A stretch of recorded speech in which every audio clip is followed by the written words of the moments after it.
श्री ज्ञानदेव प्रभु रामचंद्र भगवान की जय। भवन सुख हनुमान की जय। शांति ब्रह्मनाथ महाराज की जय। ऐसा विचार मानसी चित्तने करुणी विचेसी भिक्षा अनवयातितासी सोय गुंफेसी विहारी। या ठिकाणी लक्ष्मण जी आहे ते संत आहेत आणि संताची असणारी जी मर्यादा दिलेली आहे, संतांना जे सांगितलं ते ऐकावं लागते। जर नाहीच ऐकलं तर दुःख प्राप्त होते।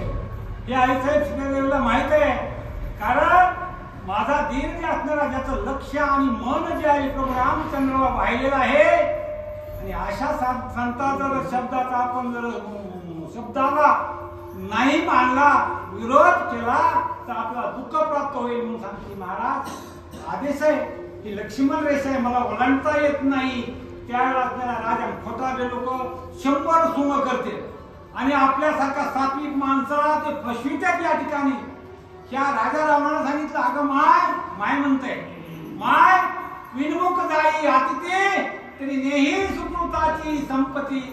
अगं मी तुझ्या रानात भुकेने तडपडलोय, माय म्हणतोय, भिक्षा मागतोय आणि एवढं तरी दातरत्व ठेव असं म्हणल्यानंतर आईसाहेब सीतादेवीनं मनाच्या ठिकाणी विचार केलेला। तवाडवड झाली देवाची स्वर्गी होती का चावीची सकळ देवाने ऋषी ब्रह्मयापाशी स्वयाले। टिप्पणी तर धरली तुम्ही, पण थोडा खाली उभे राहा, थोडं वरीच चला, कारण त्यांनी एवढं वरी लिहून ठेवलेलं आहे की दुसरा जास्त सांगणारा माणूस वाचणारा माणूस लोडबडतोच तो डोळे मारतो, बरोबर लोडबडतोय, त्याची हिंमत होत नाही पुन्हा सांगण्यासाठी, म्हणून मी भेट होतो। मानाला वाटलं या कथेची सामुग्री हे अवसर आता आम्ही पेन्शनर आहे आणि इथे एक आमचा फार कधी आलेला आहे, बडे महाराजासारखे दाते आलेले आणि असे असताना आम्ही मारून नाही काय करायचं उभा तुमचं म्हणून त्या भीतीपोटी इथं आलोय आणि सांगू लागलेले या ठिकाणी डबल घ्यावं लागेल।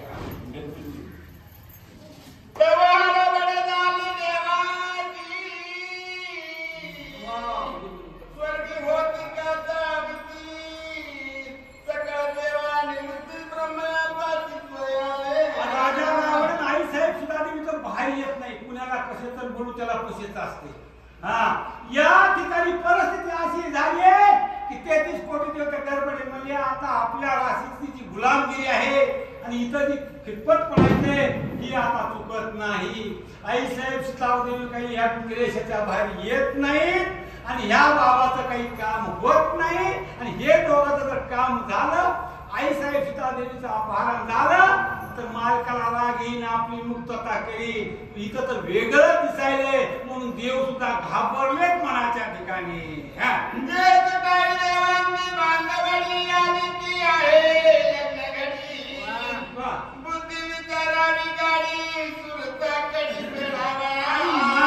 एखादं संकट आलं आणि त्यातून मुक्त येईल, देवाचं कुणी नाव घ्यायचं नाही। देवाचं नाव घेतलं म्हणजे आपल्याला सवय नाही, काहीतरी पोटा दुखावा, काहीतरी महाग लागावा म्हणून देव वाटतोय माणसाला दुःखात राहतो दुःखात। म्हणून आता देवा हेच दान देगा देवा, तुझा विसरण बाबा देवा, एवढंच दे। श्रीमंत करू देऊ नको, पैसा काही उडू नको, वैभव उडू नको, पण तू माझ्या संगतीत राहा। कारण पांडवाला मागितलं होतं, सांगितलं तुम्हाला काय पाहिजे तर त्यांनी सांगितलं देवा हे राज्य बी नको, काहीच नको, फक्त तू आमच्या जवळ राहा। तू असलास ना हरी आला हाता म्हणजे कैसी भय चिंता, देव जवळ असल्यानंतर काहीची गरज आहे काय, हीच अवस्था झाली आहे। आईसाहेब सीतादेवी दान देत नाही, देशाच्या बाहेर येत नाही, म्हणून या ठिकाणी देवांना चिंता वाटलेली आहे। भिक्षा देता रावणा प्रती रावण सीता धरिलाती क्षणाले भस्म करिल सीता सती आदिशक्ती जगदंबा। मला सांगा, जगाचा मालक आहे आणि पत्नीवरचं भाग्य तुमच्या आमच्यासारखा सामान्य दिवाळी मिळत करते नाही। आदिशक्ती आहे, आदि माया लक्ष्मी आहे आणि ती लक्ष्मी राजा रावण पूर्ण हरण करीत असतो का? आईसाहेब सीतादेवीने तिथं जाण्याच्या आधी आपलं खरं रूप आगीला अर्पण केलेलं होतं। राणीची छाया होती ती नेण्यासाठी सुद्धा राजा रामाला एवढं जोम करावं लागलंय ताहो फोडावं लागलेला देवी पतंगली बाप्रती आनंदिता मरण जाती हो. देवी तुझा धरित हाती भस्मगती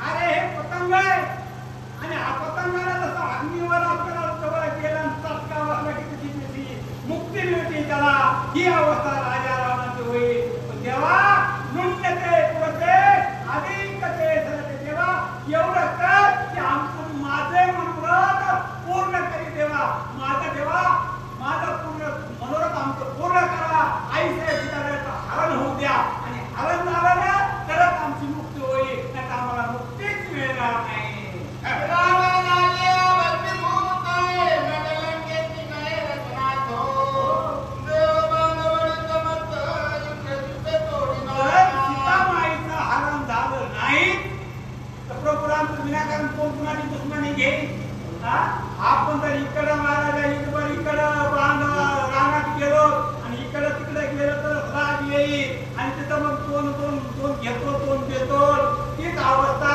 प्रभू रामचंद्राची पत्नी आराम केल्यानंतर प्रभूला राग येईल लंकेला जाईल आणि त्या पुस्त राजा रावणाचा काढा काढील आणि एवढं नाही झालं ना तर आमचा वनवास चुकलाच नाही असं देव सुद्धा म्हणू लागले